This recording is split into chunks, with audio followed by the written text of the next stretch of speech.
नमस्कार, मैं अंजलि मिश्रा। स्वागत है आप सभी का द न्यूज पे।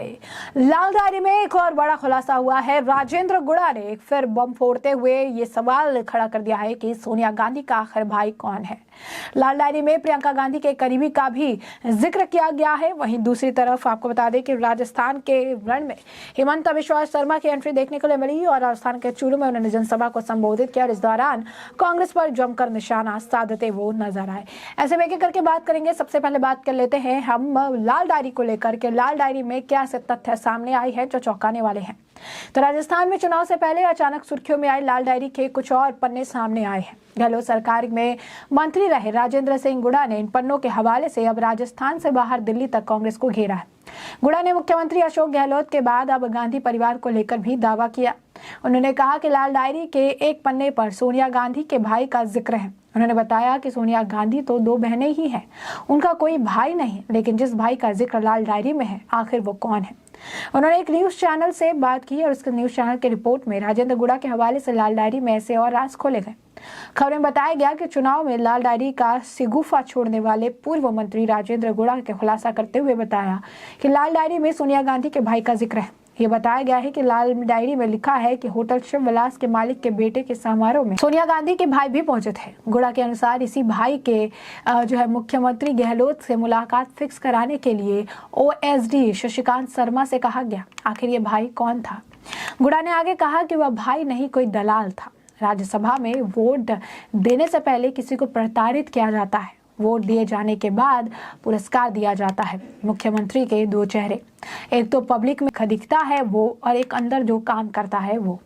गहलोत साहब का सही चेहरा पब्लिक को दिखाना चाहता हूँ। राजेंद्र गुड़ा ने लाल डायरी के एक और पन्ने का हवाला देते हुए प्रियंका गांधी का उन्होंने जिक्र किया। प्रियंका गांधी का जिक्र करते हुए इसमें काफ़ी सारी बातें कही गई। प्रियंका गांधी का जिक्र करते हुए उन्होंने कहा कि प्रियंका गांधी से जुड़े एक शख्स को लेकर दावा किया। उन्होंने मुख्यमंत्री अशोक गहलोत पर आरोप लगाया कि प्रियंका गांधी से जुड़े एक शख्स की फरारी गहलोत ने राजस्थान में कटवाई, उसे होटल में ठहरवाया। पूर्व मंत्री गुड़ा ने कहा कि इस डायरी में भ्रष्टाचार के पुख्ता सबूत है। राजस्थान की सरकार के तथाकथित लोकप्रिय मुख्यमंत्री उनको लेकर उनका खुलासा देखने के लिए मिला है। तो ये बात उनके द्वारा कही गई। अब ऐसे में लोकप्रिय मुख्यमंत्री अशोक गहलोत ने राजस्थान की जनता के सामने अपने चेहरे पर आवरण लगाकर कैसे कैसे अनैतिक काम किए हैं, भ्रष्टाचार किया है, किन किन लोगों को राजस्थान में दलाल अपराधी को रोकने का काम किया है, वो सब इसमें है। अरबों रुपए के खनन मामले में गहलोत साहब पहले बंद करवा देते हैं,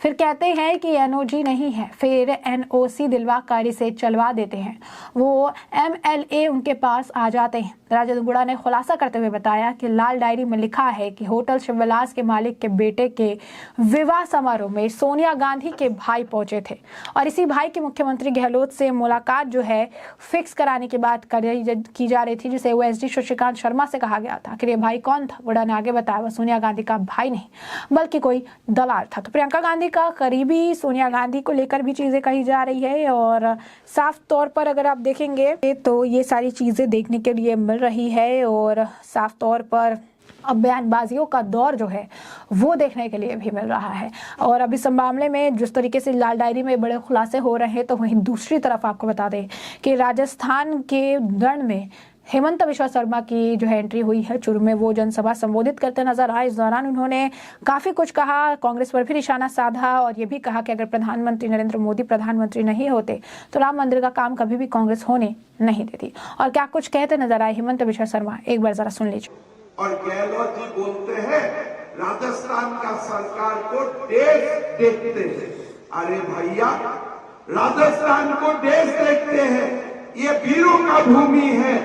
लेकिन गहलोत जी, आपका तुष्टीकरण का राजनीति का कारण आज राजस्थान में सरतन जुदा जैसा काम हो रहा है, आप इसको नियंत्रण नहीं कर पा रहा है। अभी सुबह सुबह क्या बोला कि मोदी गुजराती है, मोदी राजस्थान में क्यों आते हैं?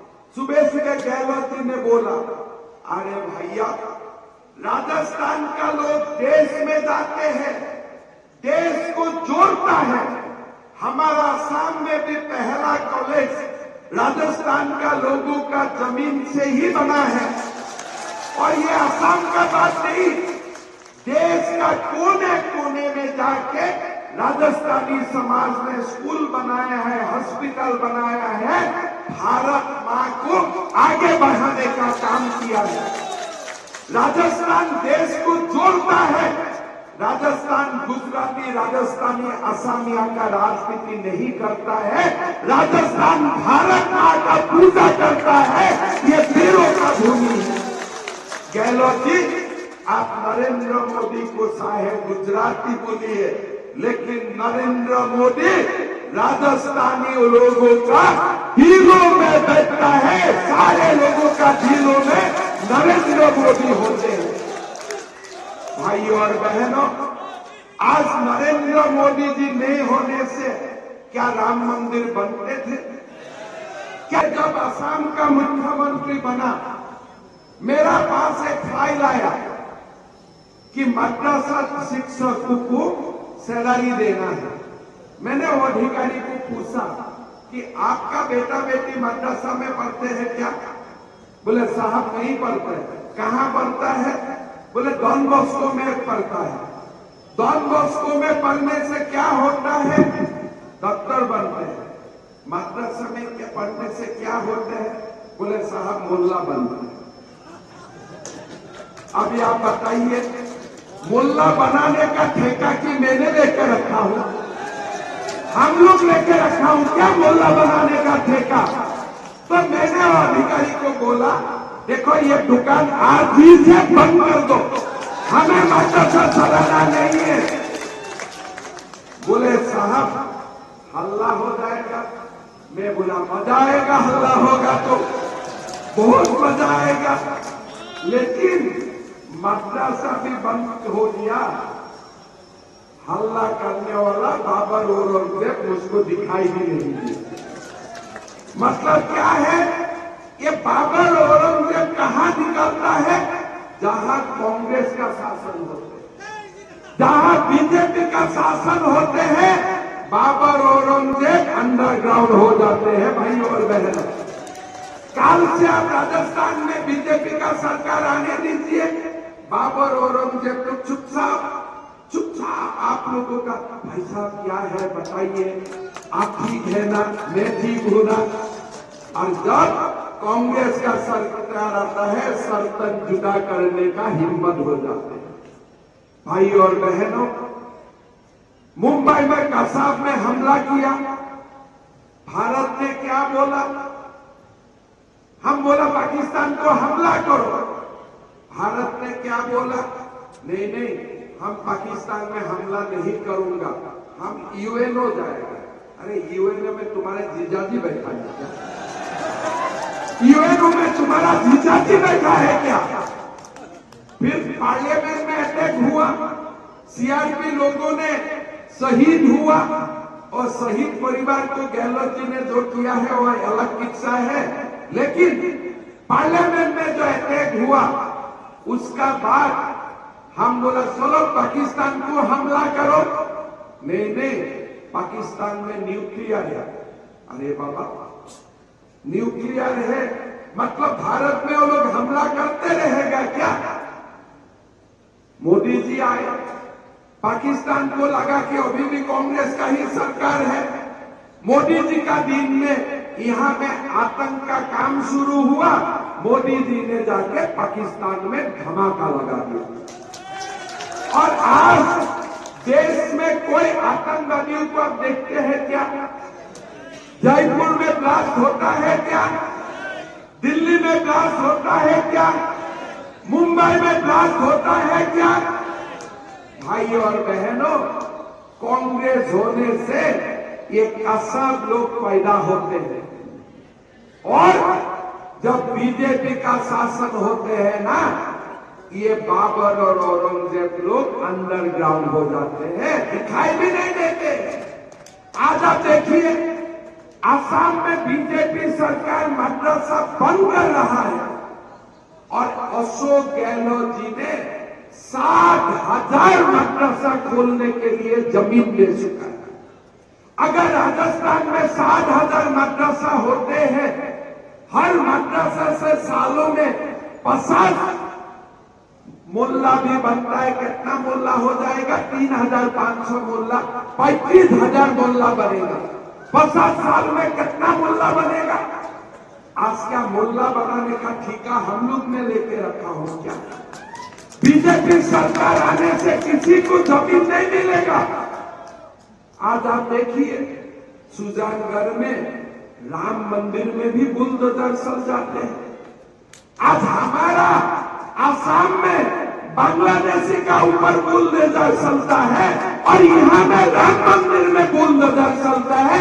आपने फर्क देखिए भाई और बहनों। आज गहलोत का सरकार ने हमें कुछ नहीं दिया। तो जैसा कि आपने सुना कि सीएम शर्मा बोल रहे थे कि कांग्रेस सरकार में बाबर औरंगजेब जो है गला काटते हैं, बीजेपी की बनी तो भाई साहब क्या कहेंगे। तो आप देखिए वहां पर उन्होंने कांग्रेस पर जो है कटाक्ष कर रहे थे। उन्होंने कहा कि राहुल गांधी राजस्थान में गारंटी दे रहे हैं। अरे आप तो गारंटी दे रहे हैं, लेकिन आपकी गारंटी कौन लेगा जरा ये बताइए। उनकी माँ राहुल गांधी की गारंटी लेगी क्या? शर्मा ने भी कहा कि रामलला का मंदिर बना, लोग वहां दर्शन करने के लिए जा रहे हैं, लेकिन राहुल गांधी उज्बेकिस्तान जा रहे हैं जहां बाबर का जन्म हुआ। लोग रामलला की जन्मभूमि देखने जा रहे हैं और ये बाबर की जन्मभूमि का दर्शन करने जा रहे हैं। राम मंदिर जवाहरलाल नेहरू, इंदिरा गांधी, राजीव गांधी नहीं बना सकते थे।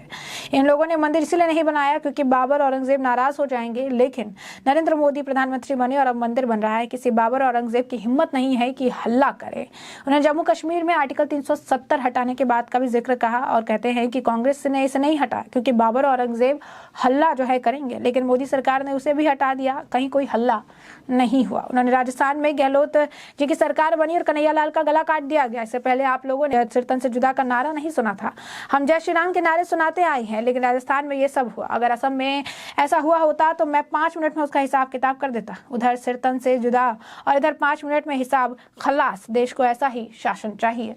तो ऐसे में हमने आपको जो पूरा मामला है ये बड़े विस्तार से बताया है कि पूरा मामला क्या है, किस तरीके से लाल डायरी में एक और बड़ा खुलासा हुआ है। तो वहीं दूसरी तरफ अगर आप देखेंगे तो हिमंता बिश्वा शर्मा ने गहलोत सरकार पर, कांग्रेस की सरकार पर जमकर निशाना साधा है। तो ऐसे में आप इस पूरे मामले पर आपकी भी जो राय हो हमें कमेंट सेक्शन में कमेंट करके जरूर साझा करिएगा। धन्यवाद। लेकिन आप बताइए राजस्थान में पेट्रोल का कीमत कितना है?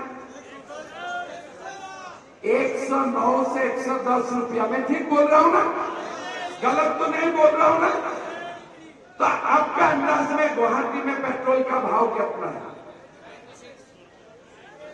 आप देखिए गुवाहाटी में आपको पेट्रोल मिलेगा 97-98 रुपया और गहलोत सरकार का समय राजस्थान में पेट्रोल का भाव है 108 रुपया। डीजल का भाव आसाम से 4 रुपया ज्यादा है और इलेक्ट्रिसिटी का भाव भी आसाम से 1 रुपया प्रति यूनिट ज्यादा है। मतलब आज आप लोग का जेब खून काट रहा है। आज जेब खून काट रहा है। कांग्रेस को वोट देने का मतलब डेली गाड़ी में 10 लीटर हम लोग पेट्रोल डालता हूं ना, 100 रुपया टैक्स देना कांग्रेस को वोट देने का मतलब होते हैं। आज आप कांग्रेस सरकार को देखो, कुछ नहीं कर रहा है। पेट्रोल का भाव भी राजस्थान में ज्यादा है, डीजल का भाव भी राजस्थान में ज्यादा है, इलेक्ट्रिसिटी करेंट का बिल भी राजस्थान में ज्यादा देना पड़ता है। उत्तर प्रदेश से भी ज्यादा, हरियाणा से भी ज्यादा, गोवा से भी ज्यादा, उत्तराखंड से भी ज्यादा। बीजेपी शासित प्रदेश में पेट्रोल 97-98 रुपया में मिलता है और कांग्रेस शासित प्रदेश में 110 रुपया तक पेट्रोल का भाव होते हैं।